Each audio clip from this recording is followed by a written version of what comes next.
many of us, myself included, we look at what God is saying to us, we hear what he's saying, and because we can't figure out how that's going to happen, we will delay or procrastinate in moving forward because we think somehow we have to do the how. And that can actually paralyze us and keep us from moving forward and almost even missing our opportunities because God is in charge of the how. He's just asking us to be faithful, to put our hands to the plow and move forward in it. So we talked last week about how, wow, this big goal, that if I have this huge big goal, I can't do it alone. Yes, praise God. And number two, where are those people? Where are the resources? And we talked about how as we step forward, they show up. And so I want to talk about that today as well, because even in my own life, being a businesswoman and an entrepreneur and having been for over 20 years, the Lord is constantly speaking to me about how to operate business according to his word.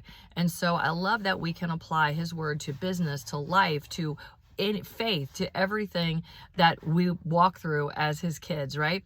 So today I want to share with you about the people that will come to your side to work with you, work for you, and cause your big dream that God has laid in your heart to come to pass.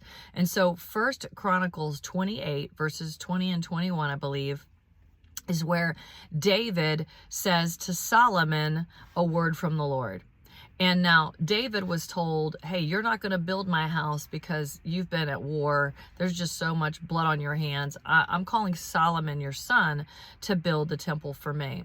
And this is a story that God took me to years and years ago when he began to speak to me about hiring staff. And so I'm going to talk about that in a few minutes as well, because that is just such a God story that I feel will encourage you when it comes to how do I hire people and what does that look like, right? Especially if you're trying to run a kingdom business. And so David said to Solomon, be strong and of good courage. Wow, does that sound familiar?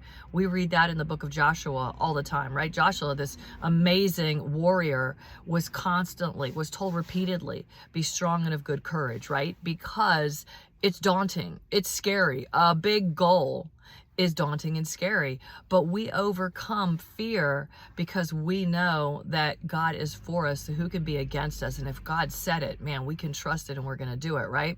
So he reminds Solomon, be strong and of good courage and do it. Do it. Go build it. Go build it, daughter. Do not fear or be dismayed.